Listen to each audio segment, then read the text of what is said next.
করতে পারি আমার জন্য দোয়া করবেন, দোয়াত কলম মার্কায় ভোট দেবেন। আপনাদের ভোটে উপজেলার ভাইস চেয়ারম্যান হয়েছে এবং আপনাদের সেবা করার চেষ্টা করছি, কিন্তু ভাইস চেয়ারম্যানের পদটা খুবই ছোট একটা পদ, কারণ হলে ওই জায়গায় ক্ষমতা সম্পূর্ণ চেয়ারম্যানের থাকে।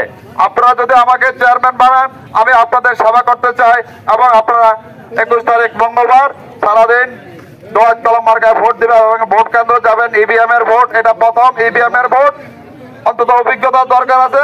ভোট কেন্দ্রে যাবেন, দোয়াত কলম মার্কায় ভোট দিবেন।